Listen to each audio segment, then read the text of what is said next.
We still don't know too much. It'd be another week of commercials. Let's start with the assembly or with the race with Anthony Brindisi. What a great! Did you see his victory speech? I realized that there's still a lot of absentees, but did you see that last night? I thought it was really. I'd never seen him like that. At the end, let's party. Yeah. I loved it. I'm just going to say, I thought Claudia's speech was shameful. How else do you describe that? Sour? I don't know. Sour's, I don't think. Sour. You're a sitting congresswoman. Yes, you've lost. But if you looked at concession speeches, and I understand it's not a concession speech, around the country, and think of them through history, it's always, listen, he ran a great race. And here's what Claudia will say. I did say that. And she did say that. We're not going to hold a grudge. But that's after she just got done ripping into him, talking about the swamp, the fact that he's lying about Nancy Pelosi. Then she ripped into the Observer Dispatch and said they actually were basically on his campaign. And then went even farther to say that she was a victim in this race, that all the lies, they put out commercials and spent all of this money against her with all of these lies. Is she delusional? Does she not see facts? How much money that was spent on her behalf and the lies that were told about Anthony Brindisi? I think both campaigns were pretty nasty, especially the PAC stuff that came in. I heard her mention $32 million being spent, and did she refer to herself as an underdog? Did I understand that correctly? She's an underdog outsider who's been working in government for, all through Townsend's reign as assembly, and then as her own as an assembly, but she's an outsider. She's not one of these lifetimers like Anthony Brindisi. It's her first term in Congress. And she's a Republican with a Republican president who sent everything they could possibly send here to get her reelected. They did absolutely everything in a Republican district. Yeah. I don't know how she factors that she's the underdog. Here's the problem. In a Republican district, that all you have to do is constituent services. As a congressperson, especially with an economy where it is, with Trump being as popular as he is in this district, all you got to do is just take care of people and be seen. And I don't know what happened in Broome County, but she got crushed in Broome County. Mm-hmm. Right now, Anthony Brindisi ought to be thanking. There should be a very nice thank you party down in Broome County, because without Broome County, this doesn't happen. So here's where we have the breakdown from what we understand. Is there is about 1,428 votes that separate Brindisi and Claudia Tenney. With that said, I'm told there are 14,000 absentee ballots, 16,000 that were mailed out, 14,000. The Post-Standard is reporting some 11 to 12,000 that the Board of Elections had yesterday afternoon. But the word I got late last night was that there were about 14,000. So somewhere between 11,000 and 14,000 ballots, which would mean that Tenney would have to make up that ground of the 1,400 votes, and she'd have to win about 55% of the absentee ballots. Which I don't think is that difficult, to be honest with you. It is, unless you've got two very competitive campaigns. And what I'm obviously anything can happen. We've seen absentees turn a race, but you've got a group in Brindisi and with what I said yesterday, an unbelievable ground game. And from what I'm told, their strategy of getting in absentee ballots was just as intense. So that's a big part of every campaign, is getting those absentee ballots out and in and getting them into the hands of people that you know are going to come back or you feel are likely to come back with a vote for you. So I think they're feeling pretty good. The interesting, but again, you'd much rather be where Brindisi is right now, 1,428 votes ahead, than behind. However, anything could happen. It's still being called Brindisi as a win. It's been projected as a win, but that's a lot of votes, and we won't know. Here's the sad part about this, the frustrating part. We won't know. They won't open these until about a week down the road. That's crazy, right? Lord Almighty. Can't we come up with a better system here? Couldn't they start counting them early or something? I don't know. We have rules in place, and we have to follow those rules. Let's see. Bova and no hospital downtown. Button Sean beating Bova by 4,000 and yeah. Davey, is that the Fox News? I'm not going to be able to. I won't squeeze it in because I'm almost up to a break here.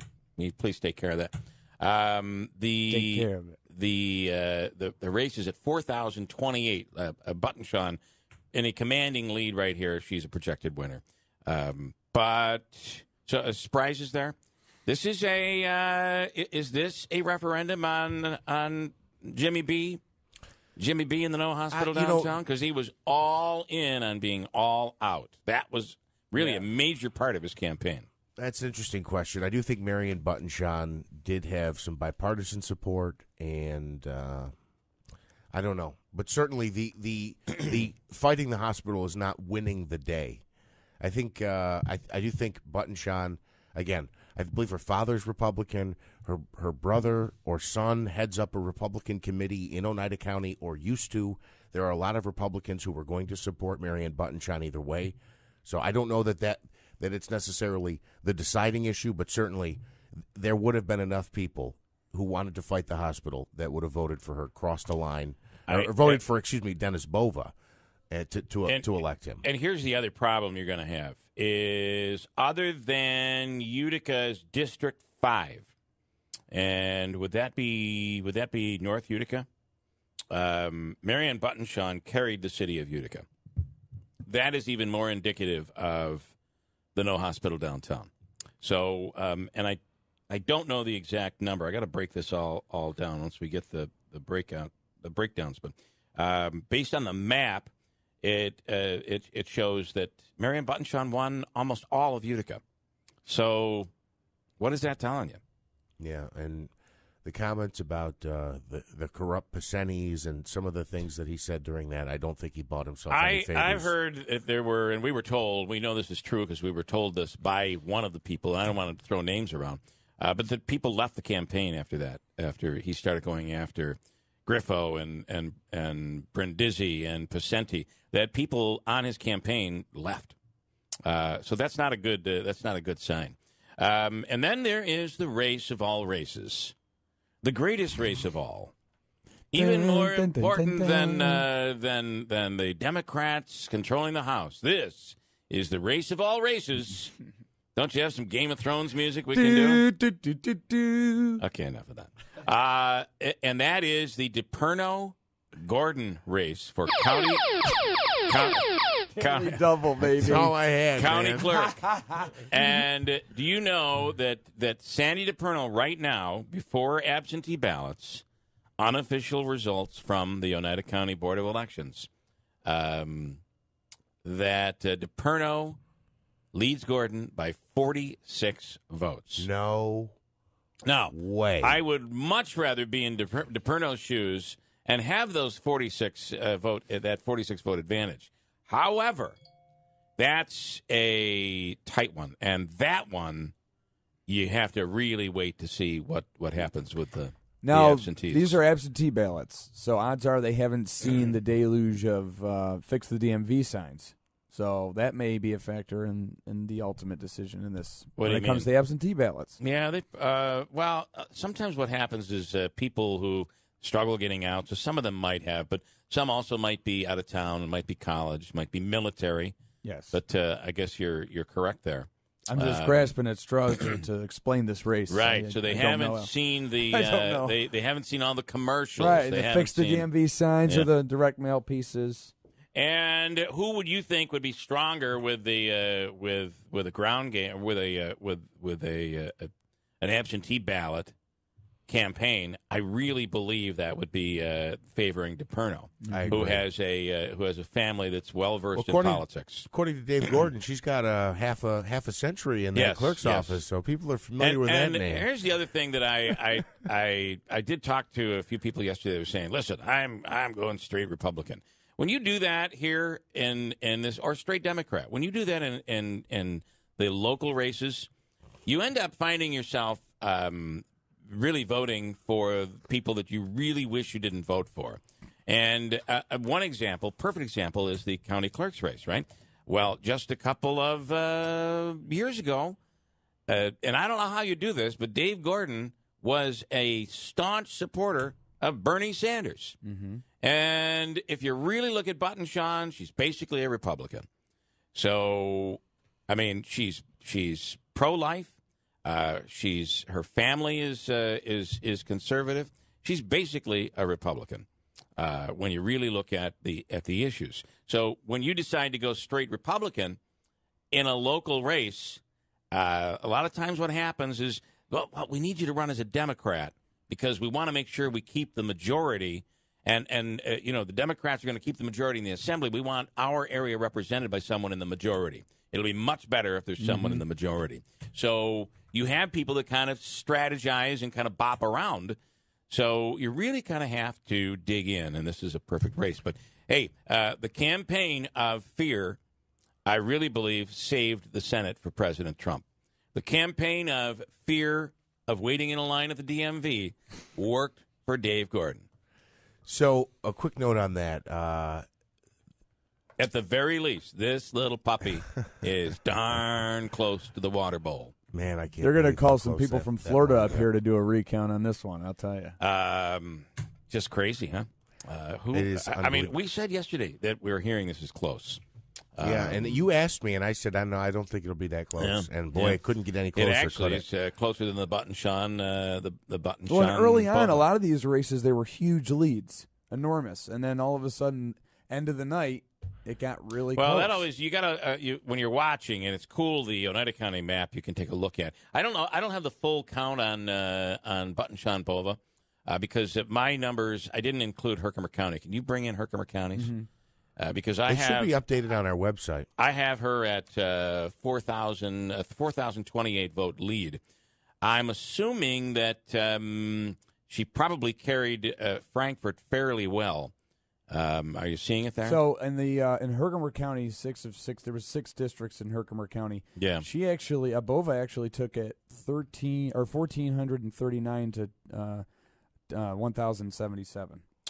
Okay, so that brings it down to just over 3,000 votes. So there's about a 3,000-plus vote lead that Button Sean has there. I think that's pretty substantial. It's going to be hard for him to overcome that, I would say, with absentee ballots. Let's take a quick break. We'll do the news. We'll get into more of this stuff. I have the hour set for this. I want to get into all of it. And then we have a whole lineup of people to talk to. We hope to speak with Anthony Brindisi. We will talk to Marcus Phillips, who is somebody that's worked with in media for several years, and it comes from the Democratic side. John Zogby on. Also, we'll speak with, I believe we're going to have Mark Stein this morning. Yes. But it is tentative. It'll be interesting to see his take. Of course, they're coming along with Dennis Miller to Syracuse for a show right after the first of the year. It'll be great to see Luke Perry's take. Richard Hanna, former Congressman Richard Hanna coming on the air. Sam Rosenfield with Hamilton College as well. And then we'll wrap it all up this morning with, we have a blockbuster.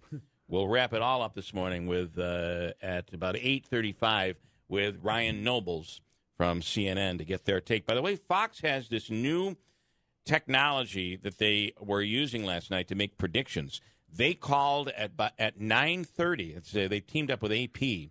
And they were able to call the Democrats taking over the House by 9:30 last night. They were the first ones to do it. Yeah, real early. And they had the meter. They had this meter about it. It's brand new. It's called something meter. I forget. Yeah, and it was 79% early, like 6 o'clock or 8 o'clock when we came in. They had it at they basically predicted it right away.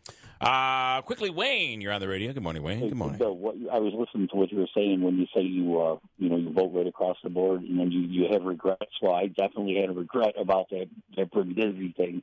After watching his speech, I'm sorry I didn't vote for him. So you are regretting that? Yep. Yeah. After watching her and watching him and watching that speech and watching her with her plus on, I definitely regret not going along with no one would expect her to be happy that she was down by that many votes. But there needs to be a little bit of decency. Even the president last night called and to the side. It was like, come on. But even the president last night called and congratulated and welcomed Nancy Pelosi in to say, let's sit down and talk. Let's move forward for the country. That's President Trump. But sour, you described it as bitter, sour. That's what it looked like. And there's grapes that come in there somewhere, too. Stand up straight and take it on the chin, Take it like a man. Yep. Well, I don't think that applies. Okay. Thank you. Thank you. I appreciate it. Well, break, and Andrew will update the news coming up.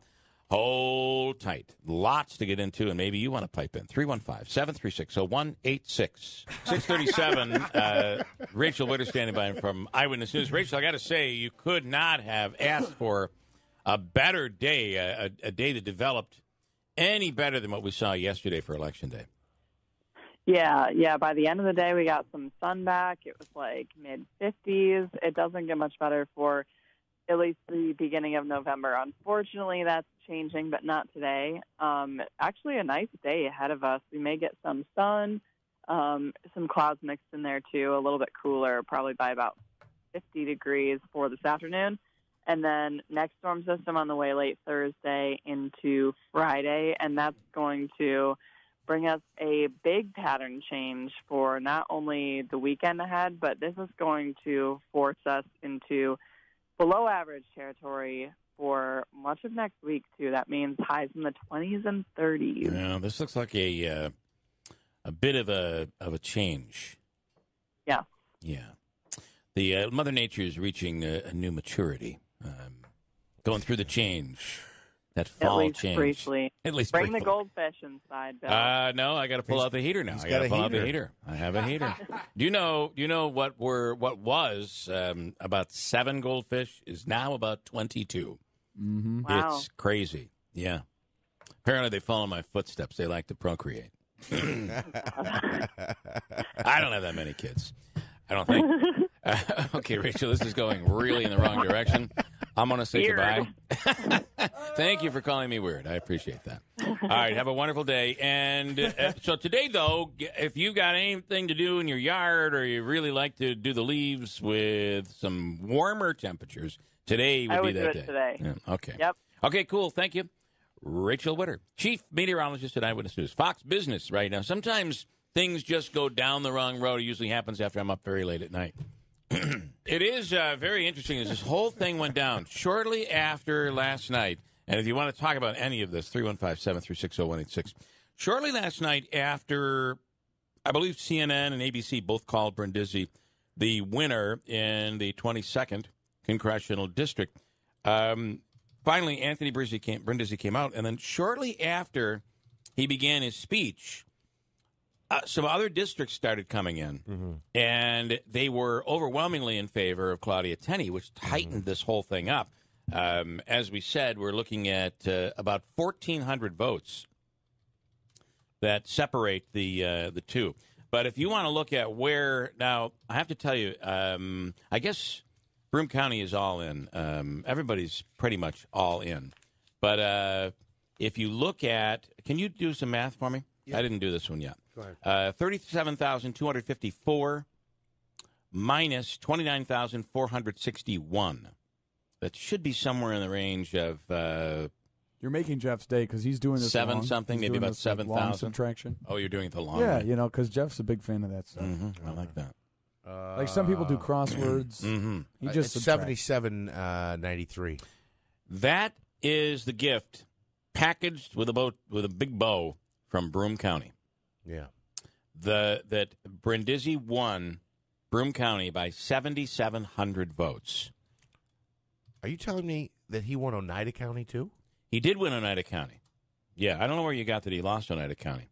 But it well, was if he tight. If he won Broome and Oneida, the two biggest counties, right? Well, here's the problem. Now do some more math for me as we're looking at this.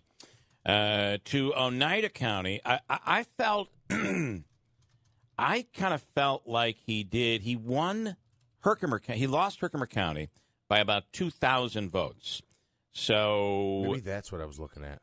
Yeah. Yeah, 2,000. And to be honest with you, I thought that was a pretty good turnout for Herkimer County. Although he's done a lot down in Herkimer County, it's still a lot of this. The president did an awesome job, I think, of making this a referendum on the economy, because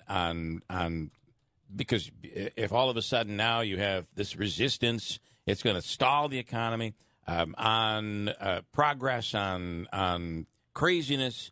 I think the president made a pretty good case. For instance, Joe Lode on this program last week was voting for Anthony Brindisi. But after a week of hearing the president, came in and said, listen, I got to do what my president tells me to do. I voted for Claudia Tenney. And I want to tell you something. Joe does not like her. The word loathe might actually be the word that I would use to describe it. But he voted for her because the president said that's what he should do. So I can't believe. And I think that was stronger than ever in Herkimer County and also in Oneida County. And let me show you why. So you've got about 2,000 votes. Claudia Tenney beat Anthony Brindisi in Oneida County. The other place that I thought was Oneida County, you said? I'm sorry, in Herkimer County. Stay with me because I don't want to screw this up. So Herkimer County, about 2,000 votes, Claudia Tenney wins. Then you go to Madison County, again, rural. You would expect Claudia Tenney to win by a wide margin. At least I did. And it was 12,557. Can you add these up for me? Mm-hmm. 12,557 minus 11,745. That's like 700. Okay, that's the Claudia Tenney win in Madison County, which that's her. 812 votes. She calls that her second home base. That's where her brother's company is, her family company, and she went to Colgate. So that would be. I was really surprised by that. He really pulled out some good numbers there. Oswego, she wins by, and that's what came in, by the way. It was Oswego that tightened everything up.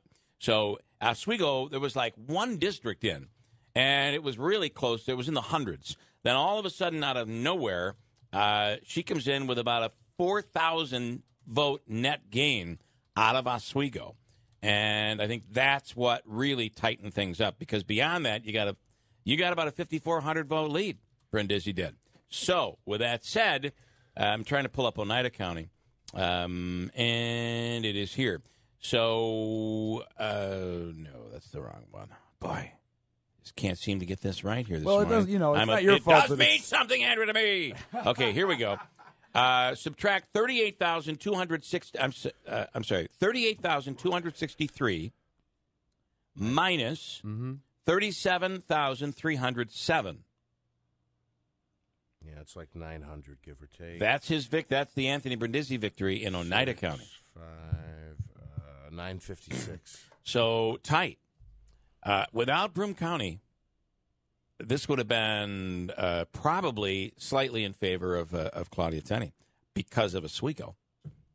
So very interesting, right? Mm-hmm. Well, so Broome County, he won by almost 8,000. She would be they'd still be celebrating over there on the other side of the aisle. Yeah, you're probably right.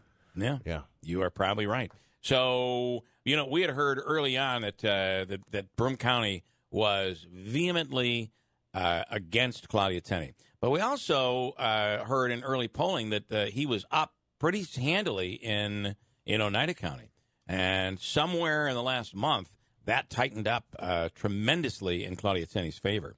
So I imagine with the absentees, will they do a recount on this? It's tight.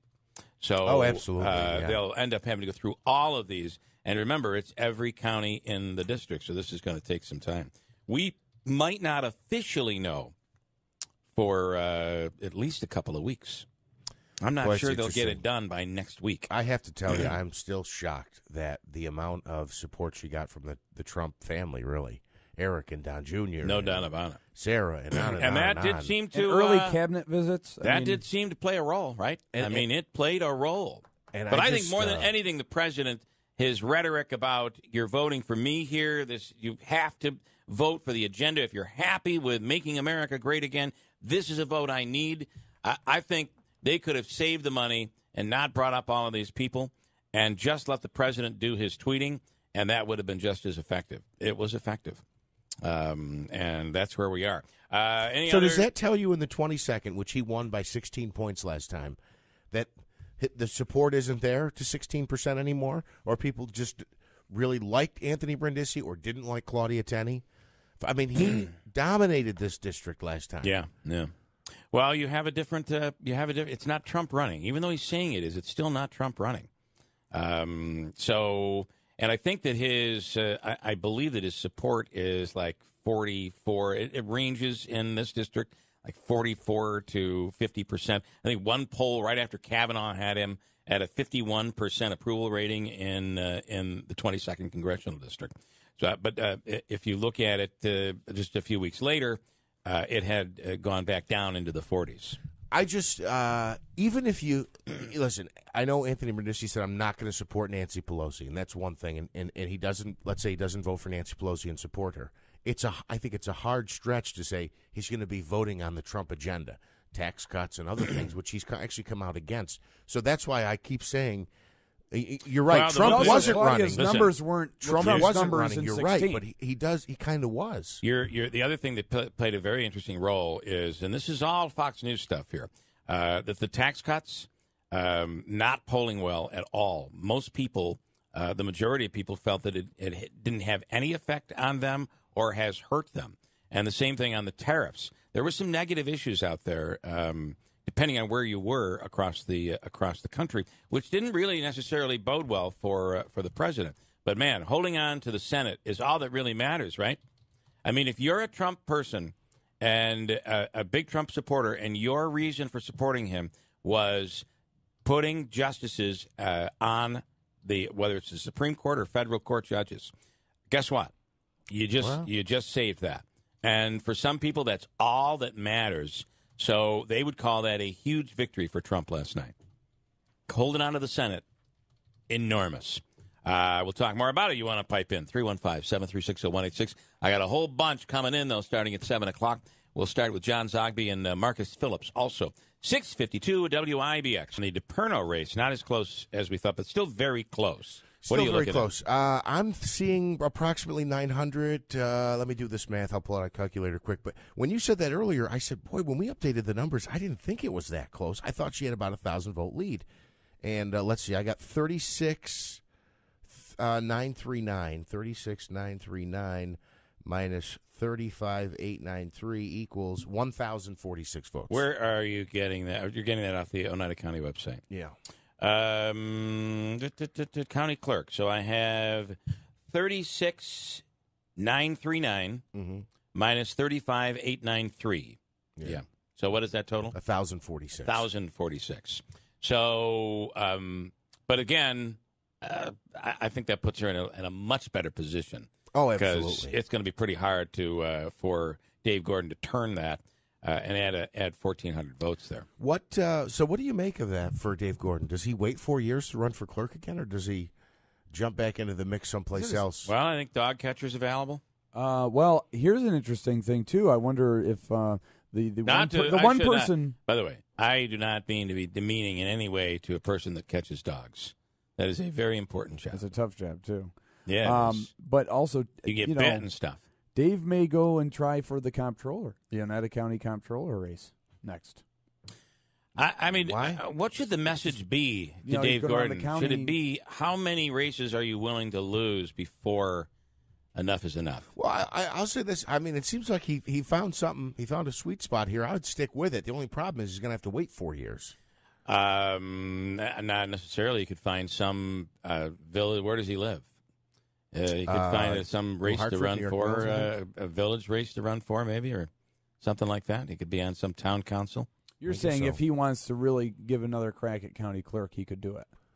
Well, I'm just wondering what his next endeavor is going to be. I got to tell you something. I don't think that to come this close, I don't think he's going to pack his bags and go home now. I think that if this ends up this way, one would think that Sandy DePerno is in a position where she's counting her lucky stars and is going to make sure that the next time this thing is up that she doesn't get because this came out of nowhere. No one expected all of a sudden, Dave Gordon's running for this. Now all of a sudden he's hammering her like it's a Trump campaign. And it, by the way, seems to be working. So I think she'll be better prepared next time around, I would think. And who knows? I mean, he was a Bernie Sanders supporter 2 years ago. He was this year a staunch Republican. And who knows what we find in 2 years. He might be a Sandy DePerno disciple by then. You never know. You never know. You never know. If she could only offer him a job, that would be nice. That's a good showing, though. I'm really listen.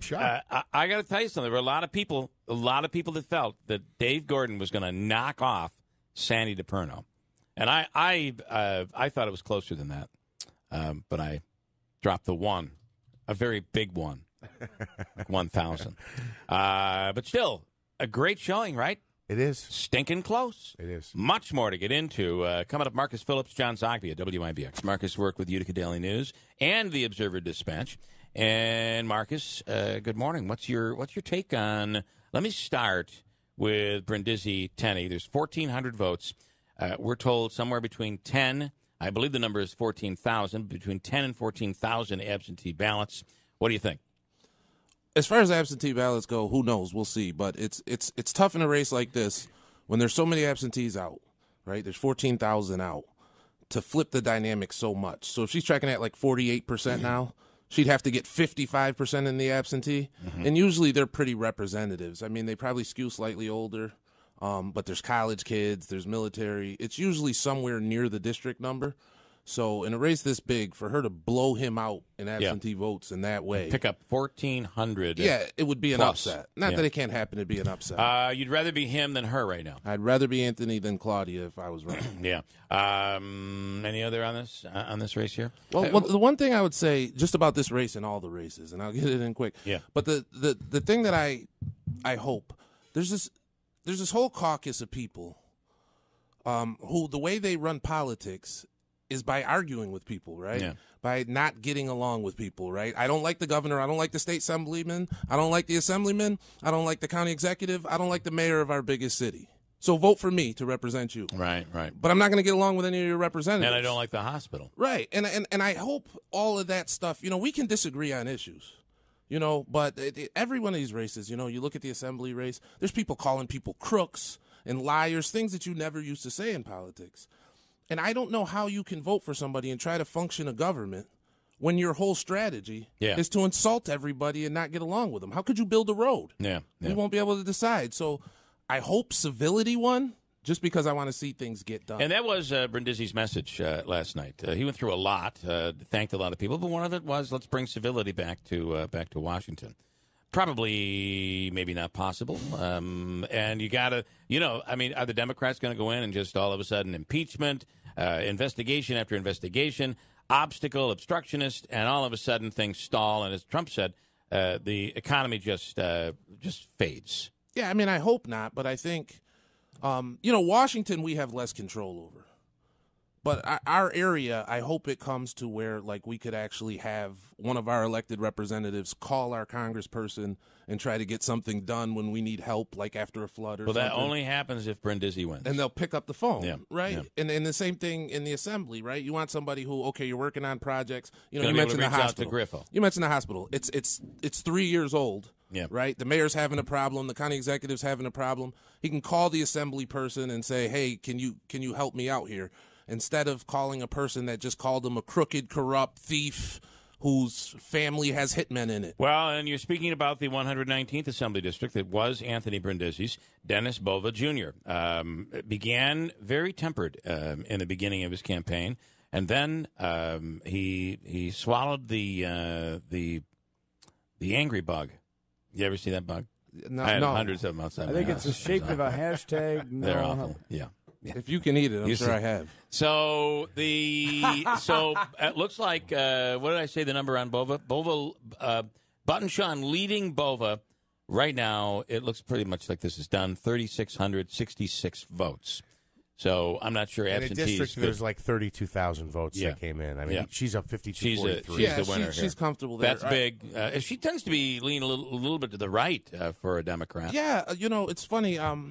One of the politicians that I work for is her father, and he's got a Bill Goodman, a long legacy here as a conservative Democrat. Mm-hmm. They're church going, God fearing people, but they're people who these weren't the Democrats you kind of see nationally say, "Oh, we're going to take everything in the opposite direction." Open borders. Yeah, we elected people that their campaign message, for better or worse, was we're going to try to get along. Yeah. Like we're going to try to row in the same direction. Mm-hmm. Because I'm telling you, this county, this assembly district, this House district, it needs a lot of rowing.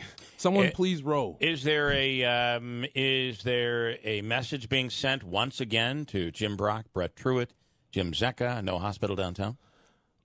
Look, I don't know if there's a message being sent to them or not. Well, once again, they're basically no hospital downtown loses another election, a couple other elections. Right, but I think it's at least an affirmation that their message isn't enough to get votes in this district. Right. They're going to have to have another issue, a plan, or some kind of plan, or something, because saying I'm against the hospital isn't enough to get you elected citywide. It's not enough to get you elected countywide or in the assembly, right? So we know that's true. We don't know if saying you're for it is enough to get you elected, but we know saying you're against it isn't enough.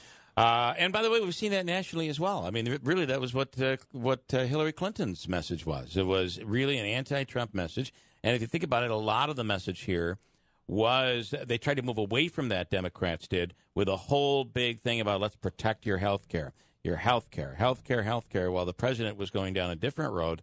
So it works locally and nationally. I want to bring you to the biggest race of all. This one, actually, they were talking about on CNBC, CBS, ABC, CNN. It was a race between Dave Gordon and Sandy DePerno. Oh, right. Projections came in quite early on DePerno. And now, when I tallied everything up this morning, as I said, I'm doing it in the dark, and I just wake up. I had it, and I thought this was going to be a lot of fun. But turns out it's not as fun as I thought. I had dropped off 1,000 votes somewhere, conveniently. 1,046 vote lead. Those votes are in the DMV line right now. By Sandy DePerno, and it looks like she's going to hold on to win this one too. That's a pretty good win. Again, Dave Gordon. It's the same thing. I sound like a broken record, but it's one person that wants to work with people and try to do the things of the county. It's another one that's going to take everybody on, right? And like if you're taking everybody on inside your own county, then who's helping you?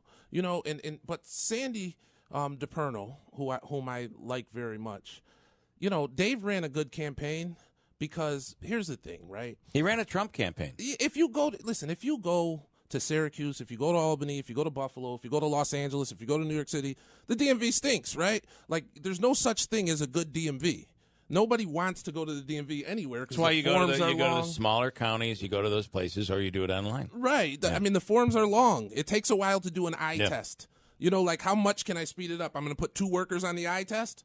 It's going to take a while. But that was a good strategy because it works with people. Right. Exactly. Even if it isn't true, does anyone really think your vote for Dave Gordon meant for shorter lines and smoother processes? Yes. I think people think that. I don't know why they were thinking that because it was nothing further from the truth. You would know this, too, on the county level.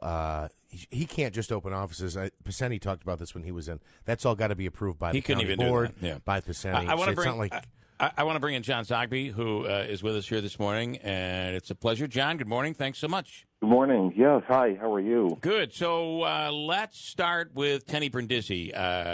This thing, it's funny, when they had called it in Brindisi's favor, Oswego had not come in yet, and they added about 3,000 votes in Claudia Tenney's favor, which makes this thing pretty darn close. What's your take? And we're looking at about 14,000 absentee ballots, we believe. Yeah, it was very close, just like the polls had it. You know, the massive poll that the New York Times and Siena was doing, it was never more than a 1-point race, and it was going back and forth. You know, in the final analysis, though, if you look at the continuum of recent representatives in our district, you know, what you see is a moderate independent type. Going back to Sherry Boehlert, Mike Arcuri, of course, Richard Hanna. And it always seemed as if Anthony Brindisi was running that kind of a campaign and looking to fit into that tradition.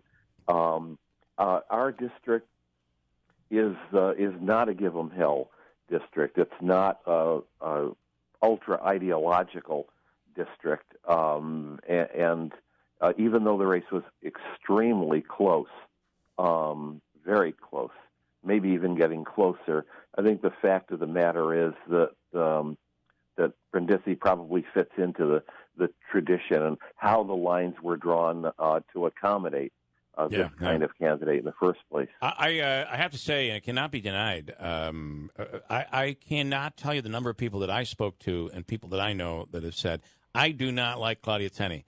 But the president has said this is all about the economy. It's all about jobs. It's all about keeping his agenda moving forward. I can't deal with Pelosi. I can't lose the House.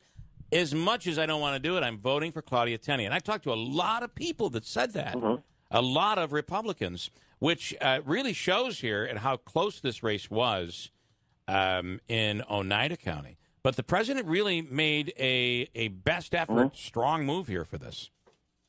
He did, you know, and for better or for worse, the GOP is Donald Trump's party, and that was shown here. Claudia, you know, in a three-way race last time, won 46% of the vote, and no poll ever had her polling above 46%, but it looks like it was 49.5, and so on her side, I think the president boosted her.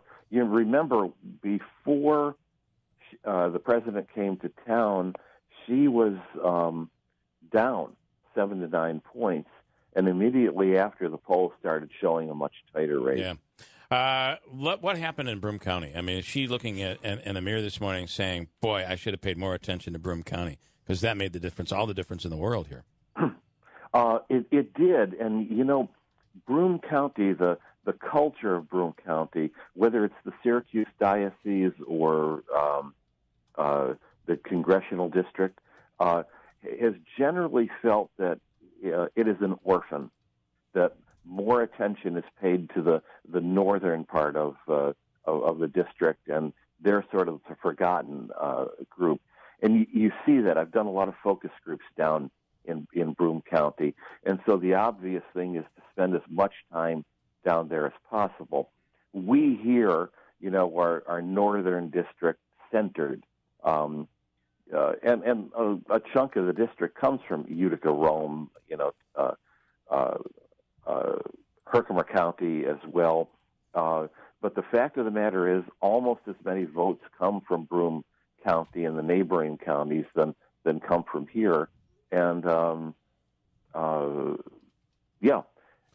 2 years is not really enough time. Remember, when she won 2 years ago, she ran against someone who was very well known in Broome County. So she really didn't have she had to spend a lot more time down there. Two questions before I let you go. Last night, Claudia Tenney gave a speech. It was a non-concession speech, but it was bitter, to say the very least. You take surprised? No. Okay. Is anybody surprised? One word answer. I don't think anybody is. That's it. That's your answer. All right. The big fear was, and this is what the president was driving home, is if the Democrats get control of the House, it's going to be chaos. They'll do nothing but obstruct. They're going to use that word impeachment. This is going to stall everything that's been happening positively for America. What's your take? Yes, but I'll elaborate a little bit on that one. Democrats are out for blood. This is the hyperpartisanship of the era in which we live, and don't look for any cooperation whatsoever. Look for a meeting out of justice and accountability. That's what the Democrats are going to call it. No one's above the law. We want his tax returns. They're going to say we want to investigate everything imaginable about things that have been investigated already. Yeah. And I think it has a good chance of backfiring on the part of the Democrats because Donald Trump will become the victim, will have a force to blame, will run against the Democrats for stalling his agenda, and he'll portray himself as a victim and position himself probably to run quite well in 2020 if that's the case. And of course, the one thing that so many people that really didn't like the president, but were agenda-driven, ideology, and that Supreme Court. The president protected the Supreme Court and his ability to nominate federal judges here. Exactly. It was not a blue wave. Yeah. By picking up a couple of extra seats in the U.S. Senate, he's made himself nomination-proof. That includes federal district, circuit, as well as Supreme Court positions. All right, what an interesting night, and what an interesting couple of weeks we're still going to have in watching a couple of these races, including the congressional race unfold here. John Zogby, as always, we really appreciate your time. Thanks, Bill. Take care. Marcus, you want to add anything on all of this here? Do you think we end up somehow getting along? Everybody works together. We'll see. But Kumbaya. Wait. That's what I want to happen. I think we came closer to that in our district. But in the country, when you look at it, because it wasn't the blue wave that people said, Democrats between 30 and 35 seats, something like that, they didn't win many red districts, right? They won toss-up districts and Democratic districts. So there was a lot of close. There was a lot of close. But that doesn't matter. Right, because Republicans came out, too. Yeah. It was like record turnout on both sides. And that, I think, the president accomplished. Oh, of course. And Kavanaugh. They made people feel like it was important, and that's good. But the thing that it leaves you with is when a Democrat doesn't win a Republican seat, if it's a toss-up seat or a Democratic seat, they're still going to feel comfortable acting like a Democrat. So there's not the people that are reaching, like Anthony Brindisi probably feels this is a red district, right? So he's going to try to work with the president and have all incentives to do that. Most of the people that got elected on either side don't have it. In fact, any Republican that was a moderate lost yesterday. So you have the extremes in Congress for the most part now. Yeah. The good news for our area is that can empower Anthony Brindisi, because the people that are willing to go across the aisle are the 10, 20. And he's already worked with Republicans. Yeah, people in Congress. Yeah. Right. There's not too many even saying they will.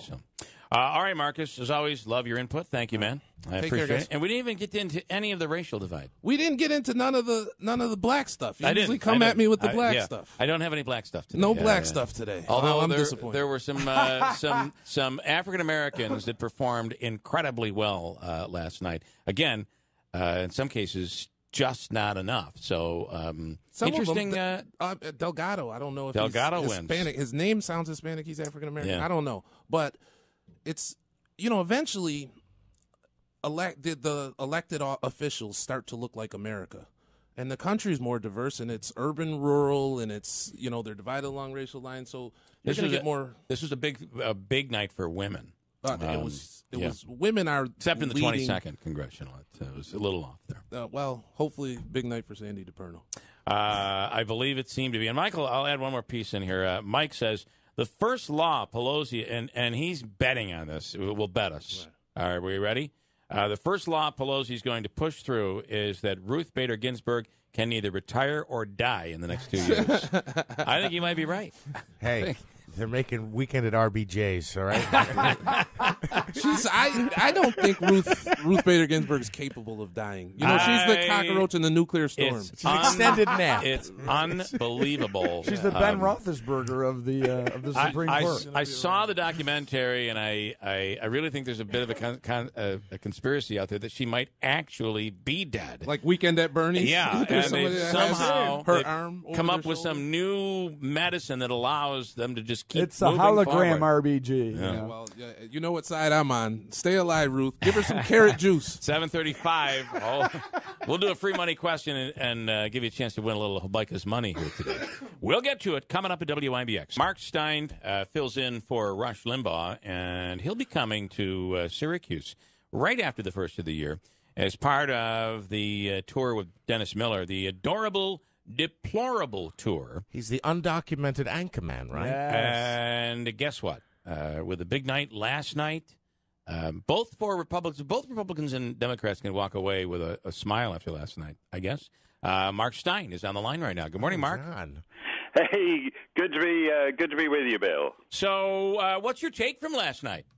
I don't know whether the Democrats have that big a smile, actually, because that blue wave turned into pretty much of a blue trickle. And, to be honest, the Senate was rewarded for the Kavanaugh thing. The House didn't really do much in the last 2 years to drive any great Republican turnout. I said, I can't remember, a year ago, something like that on Rush, that I thought Trump had a base and the Democrats had a base. It wasn't clear to me that the Paul Ryan Republicans had a base. And I think that proved true last night. You know, the president, whether you like the rhetoric, whether you like the talk about, a lot of people felt he should have been talking about the economy and not the caravan coming in.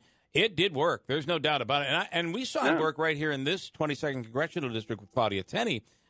It's close, and I don't think it would have been as close without the president's push. No, I think that's absolutely right, and I think he's correct on that. That it's true that for the Democrats, on the Democrat side, Obamacare was a big driver. On the Republican side, it is the caravan, and it is the wall, and it is immigration. And Paul Ryan's thing that he said just in the last few days, he leaked out that he had advised the president to quit yapping about immigration and just to talk about tax cuts. That would not have driven those Senate victories last night. The president is clear what his base wants to hear, and it's not the reductive Paul Ryan nibbling at marginal tax rates agenda. It's interesting because you're not many people are calling it the way the Ryan thing that he leaked it out. Where else? Reports for someone close to the phone call. Well, somebody listening on the other line, or did Ryan tweet? Or did Ryan leak this out? Right? No, well, Ryan has never had any great enthusiasm for the Trump agenda. That's fine, but what does he bring to the table? I don't believe. I mean, if you look at it from the sort of 30,000 feet view, what's a challenge for Republicans is that you see it in Virginia. That used to be a red state. Then it became a purple state. Now it's a purplish blue state. The question, for example, with Texas is whether that's just like a personal reflection that on Ted Cruz's personal skills, or whether Texas is going to go purple. But the point is, the Paul Ryan agenda you run on, reducing corporate tax rates and that kind of thing is not actually going to is not actually enough to prevent more states turning purple and then turning blue. Do you, though, at times with some of the rhetoric that comes from the president, and people say it inspires racism and bigotry, do you worry about that at all, or do you feel a win is a win? You got to do what you got to do to win. I don't think he's racist, and he's a New York City businessman. Yeah. So whatever particular preferred identity group you can name, he's done business with them over the last 40 years. You can't. He's like there on Fifth Avenue in Midtown Manhattan. So the idea that he's a racist or a homophobe or a thisophobe or a thatophobe is ridiculous. You can't prosper in that. He's not like they make it sound like he's some kind of knuckle dragging inbred swamp creature from from wherever. He's the least interested, whether you're black, whether you're gay, whether you're whatever. He doesn't care about any of that. And the Democrats want to make there's a conscious thing here that whenever you want to talk about the caravan, that means you're a racist. No, you don't. You want to talk about the caravan because it's stupid having a country that has supposedly been on orange alert since September 11th, 2001, that anybody can just they can take a skiff across the Rio Grande and just walk into. Either we're on orange alert, or you can take a skiff across the Rio Grande and walk into the joint. But it can't be both, and that's nothing to do with racism. How did you hook up with Dennis Miller through all of this? I mean, this is going to be a really interesting show that happens, by the way, on the 23rd of February in Syracuse. So this is going to be a really cool show. Yeah, Dennis had a radio show for a while, and I love to go on Dennis's radio show because you know, if you see Dennis doing his TV comedy thing, he always has these obscure pop culture references, of which lead to a three tangent. People get half of them, and I'm usually two of them. And so we kind of clicked for his obscure pop culture reference. I think he described, I can't remember which election I think it was like when Nancy Pelosi took control of the House last time round, and he compared it to, I think it was Airport 2 in 1974 when the stewardess has to fly the plane. He's like, that's how Dennis thinks. Yeah. And so we kind of hit it off on that stuff, and this is the first time we've ever been on stage together. That ad you just played, by the way, which it sounds brilliant, we were actually in sort of separate sides of the continent, and that's all edited together. So it's cool. a bit like when Celine Dion does a posthumous duet with Elvis Presley. It's all the work of, electronically created. I'm not going to say which one of us has been dead for 40 years, but that's the kind of magic that it takes to create that kind of chemistry. One of you is actually a hologram, just for the record, so be aware of that. Yeah. But people like that. Yes, they do. I do. By the way, my timing is much better as a hologram than it is in the flesh. So, so if you're thinking of buying tickets, you want to make sure the hologram is subbing for me that night. All right, that's always goes a lot better. Okay, so listen, tickets are on sale right now, Saturday, February 23rd at 8 p.m. It's Dennis Miller and Mark Stein. It is going to be a crazy show, and I can guarantee you there will be enough to joke about and laugh about still in February. There's no doubt about it. That's true, Bill. Yeah. I don't think any side is planning on repealing comedy between now and then. Although they'll try. The Democrats will give it a good try, but they have an instinct. Maxine Waters, that's like comedy gold just dropping off the trees as the whatever it is, the chair of the finance committee, right there. There's gold. Here we go. There. All right, Mark. Thank you so much. We'll do this again before the show. I appreciate your time. Mark Stein, thank you so much. We'll talk again. Hey, thanks a lot, Bill. Thanks. All right, have a great day. A great day after the midterm elections and just a lot of craziness locally to deal with. We're going to talk to Luke Perry coming up from Utica College. Before we get to Luke, though, I have a free money question. Davey, caller 3 right now, 315-736-0186. Caller 3 to win from the Hobica Law Firm and WIBX next on WIBX. Next. Wednesday, day after the... Please don't do that. Groundhog Day? Do you imagine if that was like Election Day instead of... Quick free money question first. I want to get to Paul quickly. Hello, Paul. How are you? I'm good, Bill. How are you? All right, good. This is worth $100 from the Hobica Law Firm. You ready to go? Ready as I'll ever be. All right, you'll have 7 seconds to get the answer in. This is from Joseph and Andrew Hobica. Here we go. Mark Stein, who we just spoke with, often fills in for Rush Limbaugh, coming to a big tour with Dennis Miller. What country was he born in? Ready, go. Oh, it's either England or Canada. I'm guessing Canada because that's where he is now. Winning. Wow. You're saying Canada. Wow. He's right. How about it? A Mark Stein fan in the audience. Nice job there, man. It kind of throws you off. It's on WIBX all day long. Well, listen to that. So those are your cheat sheets right there. That's all right. right, we're going to give you to Davey. It's worth $100. Thanks, man. Sit tight. Paul is the winner of $100 this morning. Awesome. Nice job. Nice job, Paul. On the line right now is Luke Perry from Utica College. He has followed this race. You know, Luke, you thought today would be it, but it looks like you'll continue to follow this race for at least a couple of weeks with these absentee, with the absentee, ends, right? Yeah, with the absentee ballots. It's crazy, huh? Yeah, pretty unbelievable. I mean, I'm not surprised by the outcome. I thought it was going to be really close, and either candidate could win. It'll be interesting to see how things sort out. How about Claudia Tenney's underperformance in Binghamton and Broome County? That was an area that oftentimes, and speaking with some others earlier this morning, and John Zogby, they oftentimes feel like they're left out. And this is really a couple of people from Utica. But, boy, they rejected Claudia Tenney yesterday. I think we saw a late push by her campaign to try to make some ground there. Like you point out, that wasn't ultimately successful. I mean, I still do think the Democratic bases in the district are around the two cities, Utica and Binghamton. So I think Brindisi was trying to replicate what Myers was able to do in 2016 and certainly outperformed Tenney in that regard. Were you surprised by the close, tight race in Oneida County, A, and B?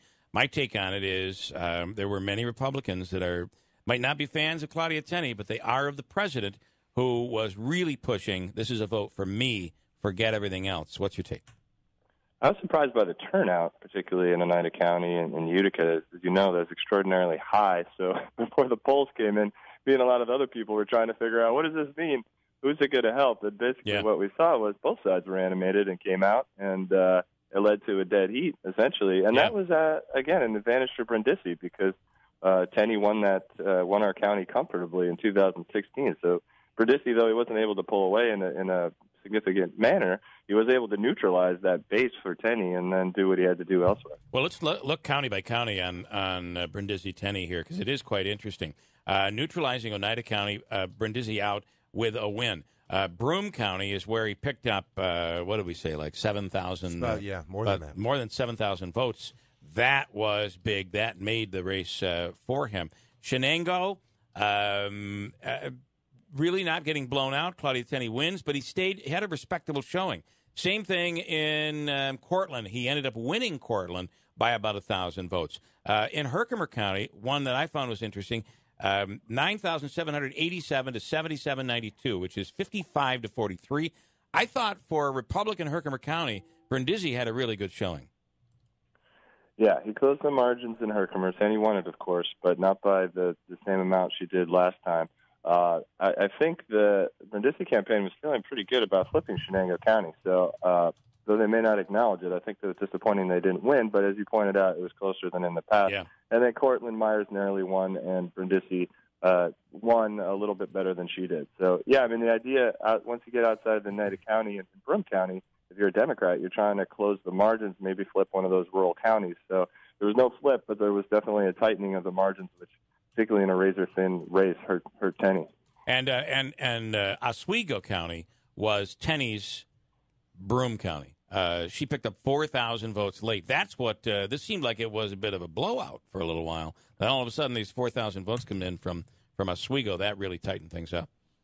I was surprised the networks called it when they did, to be honest with you. Because as you pointed out, the margin was a little larger with maybe like 10% still left to be reported. And then when the final numbers came in, given the absentee ballots, you never know what's going to happen. You would expect that would break relatively along the same lines. But all the major agencies called it. So that was interesting at that point. They called it when I believe it was only 2 of the 39 districts in Oswego County had been reported.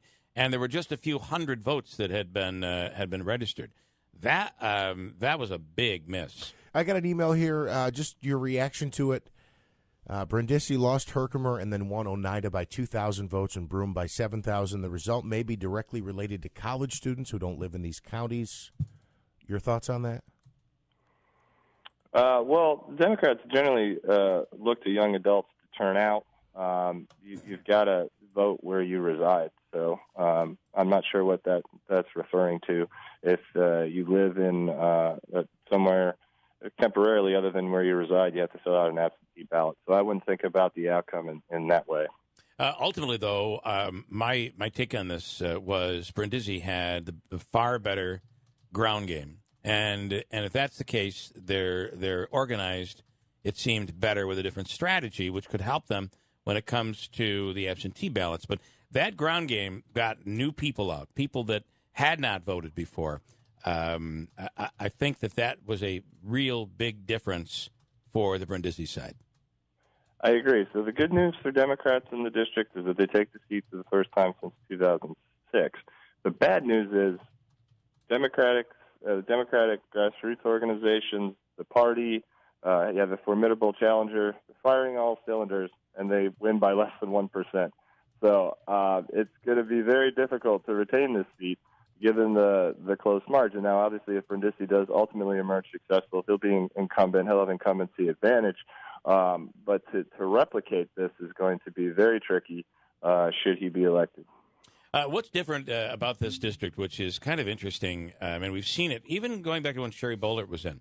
So if you're a Republican and you try to move to the middle and be a moderate, there's a part of the Republican Party that comes out against you strongly.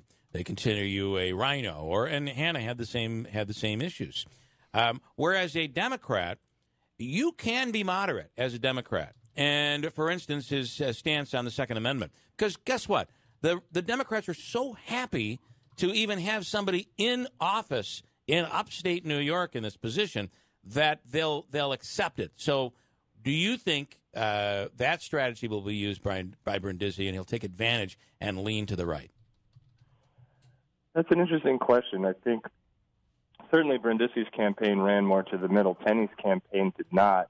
I actually disagree a little bit with the contention in the sense that I think Tenney made a strategic choice to align herself with President Trump and move more to the right and not appeal to moderate voters as much. Now, again, I don't want to overstate it because it was so close.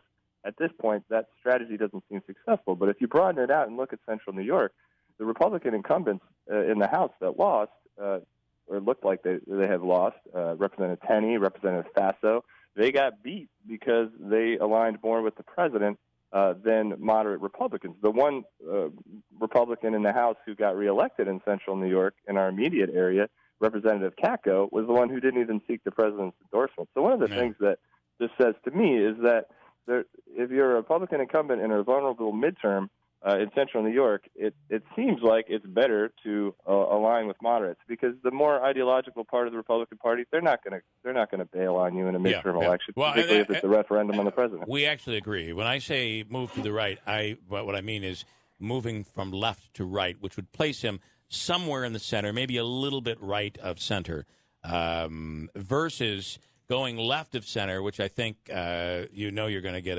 you're going to get an opponent and a big one. And maybe a credible one coming in 2 years. So I think we're closer than I had originally explained, if that makes any sense. All right, your takeaway on all of this, and I'd love your thought on. I mean, traditionally we would think that absentee ballots are going to stay pretty much in line, right? I don't have any prediction on that. I have no way to know, but that would be a reasonable expectation. Yeah, but as close as we all thought.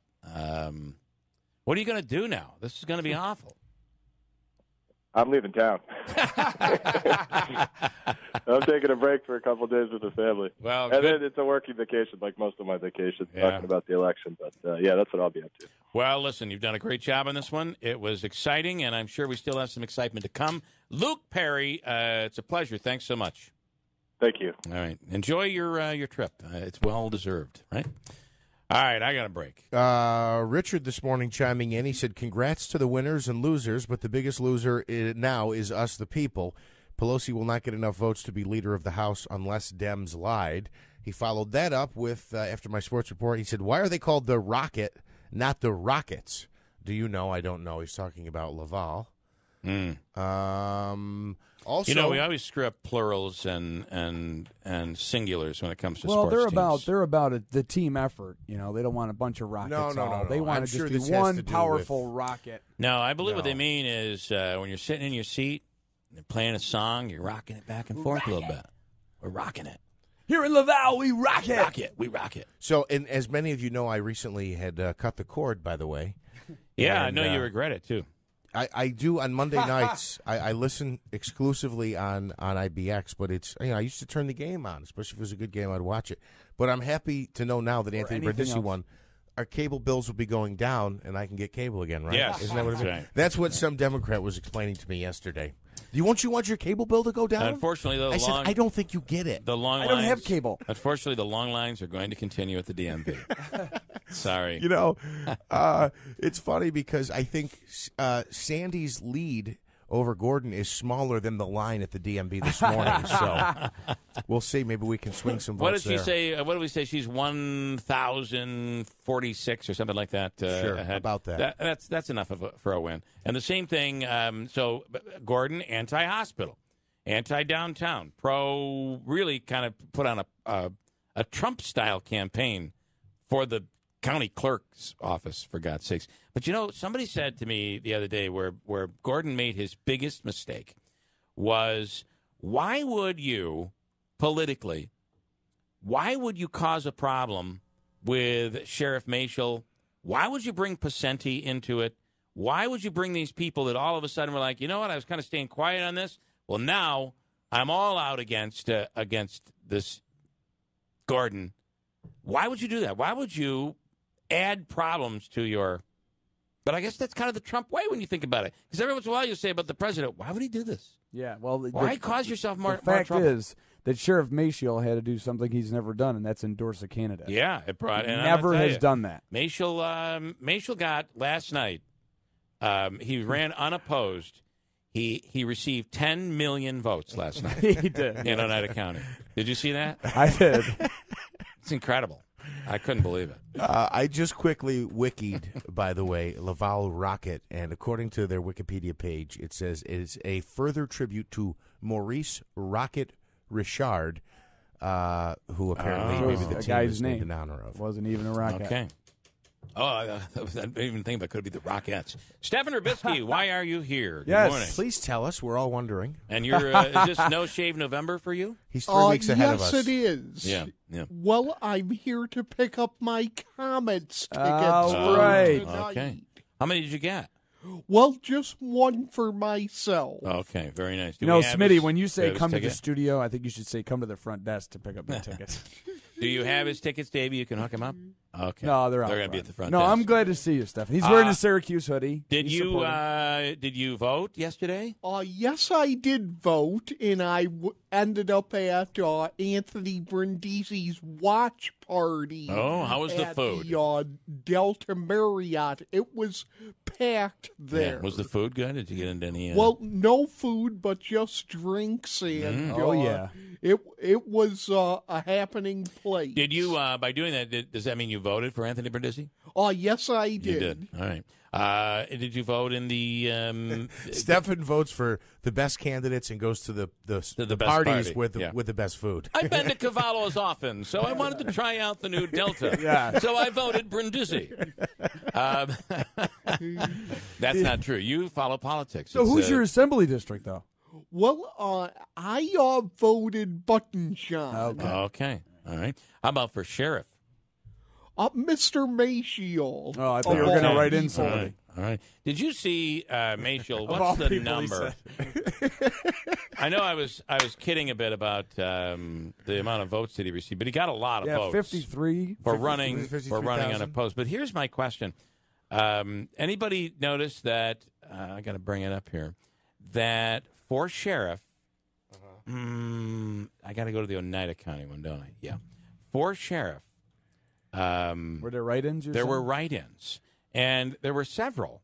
By the way, Griffith, it looks like he won handily in the family court judge. I haven't even announced who won. Do we know who won the on Fifth Judicial? The Fifth Judicial. Yes, there were four winners. 4 winners. So did Neary win? Yes, I believe he did. And the woman that we had on yesterday, did she win? I don't think she did. It was 3 conservative candidates who did well. It was Greenwood, she's Neary, a Republican. So it Murphy. And the first one on the list was Del Conte. I believe those are the 4. One Democrat won, so she did not win. So, yeah, Scott Del Conte was, I think, the lone Democrat, and then there was Jerry Neary, James Murphy, and Donald Greenwood. Greenwood, not Greenfield. Taking the rest of those seats. I'd like to congratulate, let's see, that wasn't, so many unopposed. There were just so many unopposed. I think there was Senator Griffo may have been running. But Lawrence J., he was running. Lawrence J. Jones, Jr., congratulations for winning Lee councilperson. I'm going to go through all the little townships. I'm not going to do that. Sure. But congratulations. Many of those end up being unopposed. Mm-hmm. But I guess there were 247 people written in against Sheriff Mashel. Wow. And then there was 296 against Griffo and 56 in the congressional race, at least. And I wonder how many people on the Griffo side actually followed what the No Hospital Downtown group wanted them to do and have them vote for, what did you say, Daffy Duck or something? Daffy Duck. Instead of Griffo. Oh, yeah. I'm sorry. I do think, though, that once again, No Hospital Downtown tries to put candidates up, and once again, it looks like, and we'll see what happens with the congressional race, but it looks like a complete zero. Once again, just saying. And by the way, on the assembly race with Bova, I believe that Button Sean won all districts in Utica. I think this is significant. All districts in Utica except one. So, what does that tell you? We must keep fighting, I guess. Yeah. We'll see. Sam Rosenfeld is with Hamilton College. Sam, good morning. Good morning. Your take on what we witnessed around the country and here locally last night. Well, I'm going to defer, just listening to you going through county level data here, I'm going to defer the local take to you guys beyond just the congressional district. But, nationally, I think the story is there's multiple kind of narratives you could tell, but there's winning back the House for Democrats, and then there's everything else. I think major changes in governance and how we're experiencing D.C. is going to happen as a result of Democrats doing, basically as well as they were expected and projected to do on the House side. It's interesting. Looking at Texas is a really good example, and maybe it's just an outlier. But Texas, you're finding in the cities, they tend to vote Democrat. Mm-hmm. But what you're seeing is those cities are expanding, and those city people are beginning to, and diverse people beginning to move out into the suburbs, which boy, over the course of the next 10 years, you might very well see you might very well see Texas change from red to blue. I think that's definitely the case. I mean, needless to say, more attention was put on that statewide Texas Senate race on account of a unusually kind of charismatic and appealing Democratic candidate. People got Beto fever, and it clearly, he overperformed expectations and had coattails that really helped with some pickup seats in a pretty gerrymandered state. For Democrats, if that's the future for Texas, it fits a broader trend that we saw yesterday, which is, has kind of mixed implications for Democrats. The story of yesterday was in part Trump in 2016 accelerating a longstanding trend of a growing rural-urban and education divide among white voters. Yeah. That was something that had already been happening for a while, but Trump really, just in the nature of his issue appeals and his politics, really sharply accelerated that. And one thing that people were paying attention to yesterday is tracking both what you'd call Obama-Trump districts and Romney-Clinton districts. So you've got those places that went for Obama in 2012, swung hard for Trump, versus typically the more suburban or moderate Republican Romney voting districts that were turned off by Trump. And by and large, there's real New York 22nd is itself a kind of an exception of this, but it was the Romney-Clinton districts that went for the Democrats yesterday. And the kind of trends we saw in 2016 were only sharpened and intensified in most races yesterday. Again, New York 22nd is an exception. It was not an Obama Trump district, but Romney just squeaked it out by less than a point in 2012, and it swung hard by over 15 points in 2016. So, it's right now back to too close to call, or, Tenney's not conceding, but it's still a striking. She's got a lot of ground to make up, certainly with a 1,400-point deficit. Political science professor at Colgate University in Hamilton, Sam Rosenfeld.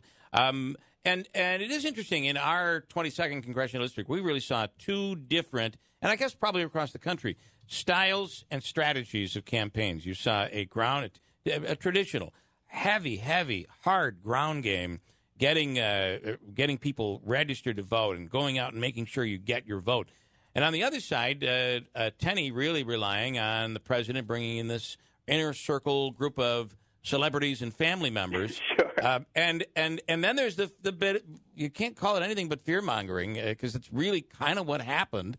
And it does seem like it, you vote for Brindisi's, a vote for Pelosi. And I do think that has made this extremely tight. So both can walk away saying our strategy worked. Do you agree with that? I do. I would only say it's on the Tenney side. It made perfect sense to wrap yourself around Donald Trump, both given who Claudia Tenney is and what she believes as a politician, and also the fact that Donald Trump won this district by over 15 points. And it's certainly, I saw Brindisi in a number of contexts, and you cannot get that guy to talk about Trump to save his life. It's not necessarily that he was trying to keep this local. He was happy to talk about Tenney's voting record in Congress and the tax cuts, et cetera. But he knew he had to win at least some support from Trump voters. So, I would say the broader kind of trend that this district fit with is more what you see in the Midwest, where Trump really overperformed in these upper Midwestern states, and what you saw yesterday, including with Scott Walker after a kind of nail-biter losing his reelection bid, is a relative swing back to Democratic strength in those districts and states, still with, though, this kind of rural-urban polarization among white voters quite striking. And to be clear, that is because of the United States Senate, that is a long-term challenge for Democrats because it'll be great to pick up Texas for Democrats, but eventually, but that gets you as many senators as Wyoming does, and just basically the Senate advantages rural states, and as you get a growing rural-urban divide in the two parties, Democrats face a steeper and steeper hill to climb to ever try and reclaim control of the Senate again. And with the Senate last night, they put on even more security on Ruth Bader Ginsburg. It's unbelievable. They want her in a bubble. Is what they really want. We must keep her healthy. Absolutely, and so funny. The story of Trump in the courts below the Supreme Court level has been this just absolutely efficient, machine-like efficiency in getting, Federalist Society-approved conservative judges nominated and confirmed by the Senate on the district and circuit level, and that's just going to continue for the next 2 years. I want one more thing, if I could, before you go. You have a book out, The Polarizers, Post-War Architects of Our Partisan Era, and it's all about where we are. Talk a bit about the book and what you've concluded on where we are and where we're going. Oh, sure. Yeah, if you like following the election, hey, Christmas is coming up. Go ahead and stuff those stockings with my book. It's a story of the construction over the last half century, since the middle of the 20th century, of a party system that is actually organized around ideology in a way that it wasn't before. So it starts with a party system that looks very different. You had two parties with hugely diverse factions in terms of beliefs and ideology within their own party. There's plenty of Democrats, particularly rooted in the South, who are more conservative than plenty of liberals, plenty of Republicans, rather. And it's the story of the activists, the scholars, the politicians who thought that system was actually a problem for democracy, and worked over the course of decades to rearrange the parties so that all the liberals were in one party and all the conservatives were in another, and produced the wonderful situation we have now. Where we are today. Yeah, interesting. I just re-watched a clip of the Bader Ginsburg's confirmation hearing, which goes back to the Clinton administration, and it was Orrin Hatch who said to her, I got to tell you, I disagree with you on a lot of issues, but I believe you have earned the right to be confirmed to be on the Supreme Court of the United States. Right. Wow, that seems like, 200 years ago? Exactly. And it wasn't too long ago. It just shows the norms really, even with lots of people not themselves changing their beliefs very much, after an era in which there were norms of bipartisan deal-making, norms of deference to presidential appointments, et cetera, once over time those parties have kind of fully sorted and turned into very distinct competitive sides, those bipartisan norms start to disappear quite rapidly. Pretty fascinating. Political science professor at Colgate University, Sam Rosenfeld. I hope we can do this again. Thanks so much. And, of course, the book would make a perfect, for the junkie, the political junkie, would make a perfect Christmas gift. I couldn't agree more. Thanks so much, cool. Phil. Thanks so much. Got a break. Ryan Nobles to wrap up this whole morning. And I understand probably people have just had their fill of politics, but how can we not reflect on what has been going on for the last year and a half, which came to a conclusion that isn't really concluded in some cases last night, right? Got to do it. And we'll have one more. It's Ryan Nobles from CNN coming up. I just feel like, I feel like it's week 2, and the Buffalo Bills are already out of it. And what am I going to do tonight? That's how I feel after this midterm. The next challenger in NY22, no matter who wins, I'm predicting will announce in early next year. You think by January? Yes. It's Ryan Nobles. No, I think the first, Ryan, will be the announcements coming for president. That's right. That'll be coming soon. Ryan Nobles from CNN, good morning. Is Andrew running for either of them? I have not ruled it out. Drafted? Yeah. I've not ruled it out, Ryan. You've got the exclusive. So, Ryan, what's, so if you're Republican, you're saying big victory for Republicans. We held on to the Senate. It's all about judicial appointments. And there's nothing that Democrats can do in the House. If you're a Democrat, you're saying huge victory and almost everything. So many that were close in the Senate. So you like that close word. But they made big gains and, of course, took control of the House, which comes with it some subpoena powers, investigation, and a little thorn in the side of the president. What's your take on all of it? I don't think there's any doubt, Bill, that the results last night are probably the best case scenario for President Trump based on what we thought was going to happen going in. I mean, you couldn't find a Republican that thought that they were going to hold on to the House. And they really did get nailed in the House. I mean, Democrats have a lot to be hopeful for in the House of Representatives. But, man, Republicans are going to expand their lead in the Senate. And they won some really incredible governor's races yesterday that I don't think a lot of people expected to happen. I mean, where I am in Florida, I'm in Tallahassee this morning, and I was at Andrew Gillum's victory party, or what they thought was going to be a victory party last night, and there were a lot of shocked faces. There wasn't one poll that showed him behind up until yesterday, and somehow he ends up losing by more than a point. So I think that your President Trump's going to give a press conference this afternoon. He's going to thump his chest. He's going to say that it's all because of him that the Republicans were able to hold off the gains that they did. But make no mistake, this changes the shape of Washington in a big way. You're not going to have people like Claudia Tenney anymore there to defend the president in the House of Representatives, and now these Democrats are going to have power in some of these committees that could lead to things that really give President Trump a headache, like subpoena power, or we're going to see his tax returns, stuff like that. So the shape of Washington's changed quite a bit after last night. So on the Tenney race, Tenney-Brindisi race, that got called a little early without Oswego. And Oswego had only a couple of their districts reporting in at like 39. It looked like they'd be small, but when it came in with like 3,000 plus for Claudia Tenney. So that race is now Brindisi leading by 1,400 votes with what we believe is somewhere between 10 and 14,000 absentees. So one would think the absentees probably will go the way of the race, and you got to make up 1,400 plus votes. That's a long way to go. But we really aren't going to officially know the winner in this race probably for another 2 weeks. Yeah, but 1,400 votes is a lot. It's not a lot, I should say, in the grand context of the race. That it's enormously close, which is exactly what we expected, right? I think there were some that said it was the second most competitive race in the country.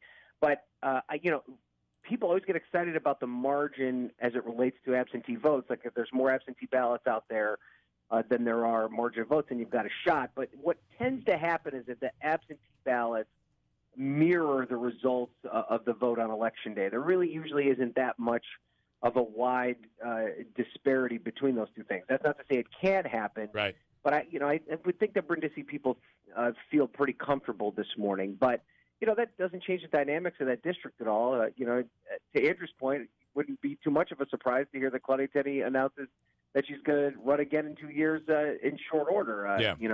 That's just kind of the nature of that district. But this is what's interesting about this is the difference between the House and the Senate, right? In races like that, which you guys saw, the Democrats won those close races in the House. There's a bunch of races like this all over the country. Where I used to live in Richmond, Virginia, very similar race, but that went to the Democrat. But on the Senate side, all the close races went to the Republican. Where I am in Florida, Rick Scott leads right now by a little less than 0.5%. That may go to a recount, but he has the edge. So I'm not necessarily sure what I don't have an analytical conclusion to draw from that. But it's just interesting that in these House races, it broke Democrat, and in the Senate races, it broke Republican. And I think that's why you saw the outcome that you did last night. The president did reach out to Pelosi last night and congratulated her. That was a nice gesture. I'm not sure we'll see many more like that down the road. What are your thoughts on that one? Well, I do think that even though the House went to Democrats, the political makeup now in Washington really plays into Donald Trump's brand of politics in a big way, I think. He's the type of person who likes a foil. He likes someone to blame. The first 2 years of his presidency, his foil were fellow Republicans. He was upset with Paul Ryan all the time. He was fighting with the likes of Jeff Flake and others. Well, now he has somebody from an opposing party. He can attack every negative thing that happens in American politics on Nancy Pelosi, and she's the type of character where those attacks seem to stick. So, the president's not necessarily somebody who gets all caught up in the idea that he needs grand accomplishments on a regular basis. Gridlock plays well to his brand of politics. So, I do think that, the one overwhelming sentiment I came away from last night is if you're setting the stage for a 2020 reelection, I think the results last night really play into Donald Trump's favor because he'll just spend 2 years blaming the Democrats for everything. But yet, all these places where he did well in 2020, he did well last night. Michigan, Pennsylvania, maybe not as much, but there is this sense that where we all thought it was all going to blow up in his face, that Donald Trump's politics is working, at least for him as an individual. Chris Wallace, I think, last night said, be careful about giving Trump too much credit here at this point. The places where he won in red districts.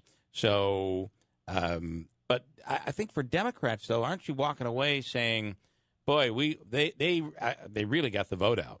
They really tried to register people. So it brings you to 2020, and we're going to be right back into a situation where it is so tight, right? I mean, this nation seems to be so divided right down the middle. Well, and the other thing, too, that I found interesting was that the Republicans that did win last night, and your point that Chris Wallace made is definitely an accurate one, that these are places where President Trump traditionally has support, but those Republicans stuck close to Donald Trump. I mean, I think here in Florida last night, Ron DeSantis ran as a Trump clone in many ways. Now, Trump only won Florida by a percentage point in 2016, and all the polls told us that his approval rating was underwater in Florida, yet DeSantis never abandoned him. Yeah. He brought Trump to Florida on 2 different occasions, and he ends up winning by a clear margin. It's a tight race. There's no doubt about that. Yeah. So this idea that there's a toxicity as it relates to Donald Trump, I don't necessarily know is wise politics. I mean, if you look at the places where Republicans ran away from Donald Trump, they lost. Places like in New Jersey, there are a couple of other races. There's a race in Illinois, Pete Rostam's race, where, these were kind of more country club style Republicans, Mitt Romney style Republicans that distanced themselves from Donald Trump, and they got crushed. So, that's not to say that a Republican that supports Donald Trump can win everywhere in the country. Yeah. But it's pretty clear right now it is very difficult to be a Republican and not embrace Donald Trump and his policies. And that may be what the future tells us about the next 2 years in American politics. Now, I was really frustrated watching CNN last night. You never once covered the race between Sandy DePerno and Dave Gordon from here in Oneida County for county clerk. That was a big one here. A lot of negative commercials. You guys didn't touch it. What in the hell's going on? So what? I did not get the final results on that. Didn't that come through my email? What was the outcome? It's not on your feed this morning? I can't believe that. It hasn't been yet. We'll tell you this, Ryan. The DMV may still have some issues. May still, yeah. This whole thing was about the DMV is too slow. That's what he kept pushing. The referendum on the DMV, let's be honest. I'm going to fix the DMV. Ryan, I joked this morning that the difference between the two candidates is actually less than the line at the DMV this morning. I think it broke down to 1,046 was how much the incumbent won by. 1,046. So she wins, but this has been like the most heated race. There have been negative commercials. Gordon, who you know, Ryan, from your time here. Yes.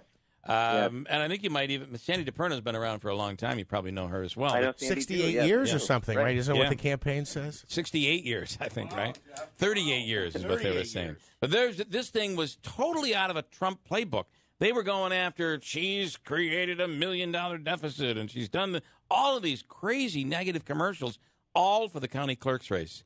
And no one saw it coming, and definitely Sandy DePerno didn't see it coming, because she was a deer in headlights for quite a while. So this is what I'll say about Dave Gordon. As you said, I've known him for a long time. He's somebody that never gives up. He runs, and he wants to contribute to the conversation, and I can't imagine this will be his last race because he's somebody that, he's won. I know he's been on the county legislature before, and, I think his heart's in the right place. He wants to do what's best for the people of Oneida County. But, I think that, I didn't get to see any of those ads, but that's interesting that's what a county clerk's race devolved into. It was the big heated race here. We thought it was going to be NY22, and turns out. And interestingly, the other point I'd make, can I make one more point, Bill, about how, an election last night in New York that I think a lot of people need to keep a close eye on is that, you didn't have a contested New York State Senate race, but it looks like Republicans are not going to have the majority anymore in the New York State Senate. We didn't even talk about that, but that is true. I think it's the case. They do not have a majority now in the New York State Senate, which gives that's a watershed moment in New York politics, and that could be bad for upstate New York because the plethora, the majority of Republican senators come from upstate New York and Long Island, and their power base could be greatly diminished now without having that. That was the last bastion of Republican political power in New York State, and it looks like it's no longer there. Well, you've got a guy who was in the majority, and Joe Griffo, who had really gotten a great deal of clout over the years, and that could put a lot of that in jeopardy. It's going to be very interesting. The one to see thing I'll say about it, though, Bill, is that there's still opportunity in being in the minority, and there's an opportunity for these senators to kind of find their voice in a minority. And Andrew Cuomo, he worked well with Senate Republicans, so it's not as if they won't have a seat at the table anymore. I just think it's going to be a different seat. And it'll be interesting to see how that whole thing plays out. Upstate Democrats, we have to be honest, are different than somebody out of one of the boroughs. They're certainly far more moderate than what you get downstate. But how about Bill McGee got beat? Oh, really? I didn't hear that. Wow. Yeah, that's a biggie. The institution, Madison County, boy, he's been there forever. And I think John Salka, his opponent, is like a 3-time challenger. So maybe third time is the charm. Was Jim saying that last night? He has been around forever, Bill McGee, when you look at it. So, all right, Ryan, really. Hey, can I just wait? Let me give one last shout-out, Bill. Yes. A dear friend of mine, Jeff Smith, out in Montgomery County, Fort Plain, where my wife Carrie is from. The newly elected sheriff out there, he's been working really hard to get to that point. That's the one political race as a political reporter I can say that I had a vested interest in on a personal level. Congratulations to Jeff. He's going to do a great job for the people of Montgomery County. I know you have some listeners out that way, so pretty wanted cool to make that note. All right, Ryan. Thanks so much. We'll do it again next week. Thank you. All right. Thank you, guys. Bye-bye. Enjoy the busy day. Politics. Time for us to go. Back tomorrow. Enjoy your day without negative political commercials.